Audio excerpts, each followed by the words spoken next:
নমস্কার, বাঙালির ঘরকন্যায় সবাইকে স্বাগত।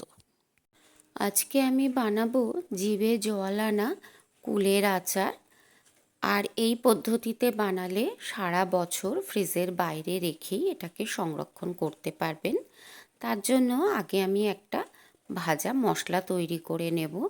কড়াইটা গরম করে তাতে ধনে, পাঁচফোড়ন, জিরে 2 চামচ করে দিয়েছি, 2টো শুকনো লঙ্কা আর 2টো তেজপাতা ছিঁড়ে দিয়ে দিয়েছি।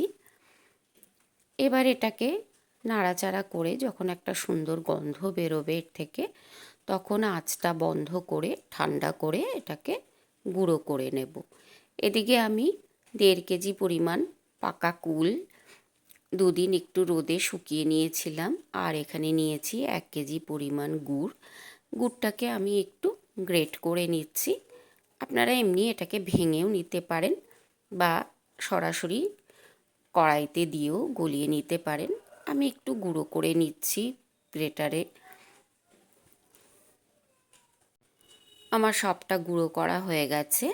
এদিকে আমি কড়াই বসিয়ে তাতে 3 চামচ মতন সর্ষের তেল গরম করে নিয়েছি। এবার ওই শুকিয়ে রাখা কুলগুলো এর মধ্যে দিয়ে ভালো করে নাড়াচাড়া করে নেব। এবার এতে দিয়ে দিচ্ছি পরিমাণ মতন সাদা নুন। পরে কিন্তু আমি বিট লবণও দেব স্বাদের জন্য। এবার নুনটা দিয়েও একটু ভাজা ভাজা করে নেব কুলটাকে।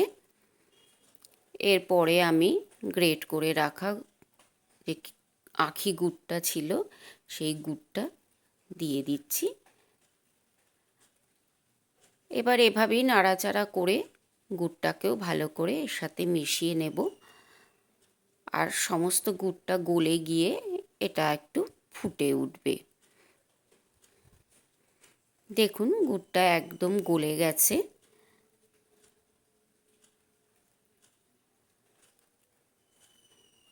শীতের শেষে কুল ভালো পাওয়া যায়। এখানে আমি 8 চামচ দিয়েছি ঝাল লঙ্কার গুঁড়ো আর 1 চামচ দিয়ে দিচ্ছি কাশ্মীরি লঙ্কার গুঁড়ো। এটা শুধু দেখতে সুন্দর লাগবে সেই জন্য। এবার এটাকে ভালো করে আবার মিশিয়ে নেব। শীতের শেষে এই পাকা কুলগুলো পাওয়া যায় আর দামটাও অনেকটা কমে যায়। সেজন্যই এই সময় আচার বানিয়ে রাখলে সারা বছর সুন্দর এটাকে খাওয়া যায়। এবার এতে আমি 1/2 চামচ পরিমাণ বিট লবণ দিয়ে দিলাম। এটা দিলে আচারের স্বাদটা অনেকটা বেড়ে যায়। আমার এই ভিডিওটি কেমন লাগলো একটু কমেন্ট করে জানাবেন, একটা লাইক শেয়ার করে দেবেন। আর যারা আমার চ্যানেলে নতুন তারা চ্যানেলটি সাবস্ক্রাইব করে আমার পাশে থাকবেন। এবার আমি 2 চামচ হোয়াইট ভিনিগার দিয়ে দিলাম।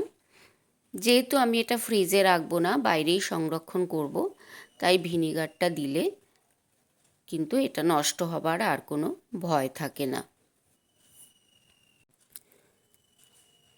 এবার দেখুন এটা একদম হয়ে গেছে, আচারটা দেখেই বোঝা যাচ্ছে। আমি আঁচটা বন্ধ করে দিলাম।